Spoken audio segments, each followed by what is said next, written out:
So if your car pulls to the left or to the right with some very simple tools, you can do your own alignment from home.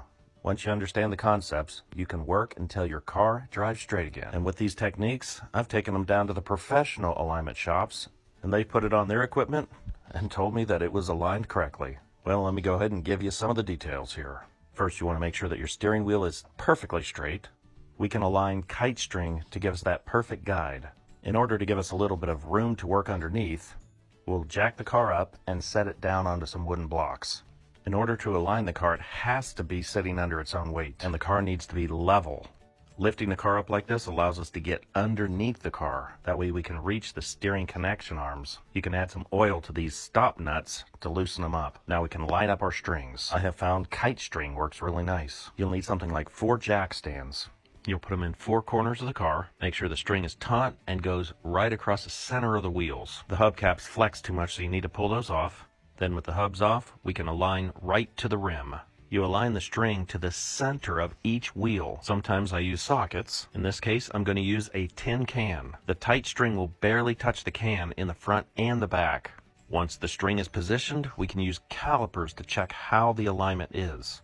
Now the wheel should not be perfectly straight. Front of the wheel should be about a 1/16 of an inch toe in. The strings show us that we're out of alignment. We'll start with the steering wheel straight. Now you can see with the string, this wheel is straight. It's not toe in yet. The other side is actually toe out. In this video, we're only going to be aligning toe in, not camber. The tire is wearing evenly, so it looks like camber's okay.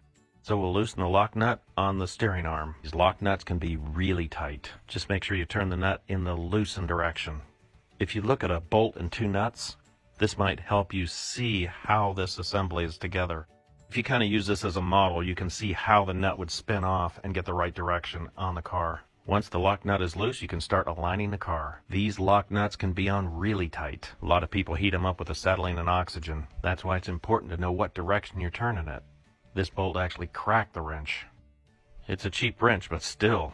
Now with both sides loosened up, we can go ahead and keep aligning. It's nice to have one person under the car turning the wrench and the other one checking the string. And you want to keep checking your steering wheel. You want to make sure it stays straight. Here on this steering rod, there's a flat spot. Turning it in and out will adjust the steering. So when we're done, the wheels will be straight except a 1/16 of an inch toe in the front. Every once in a while, you want to shake the steering wheel. That'll get all the mechanical backlash out of there. You may have to adjust one side, then go to the other side.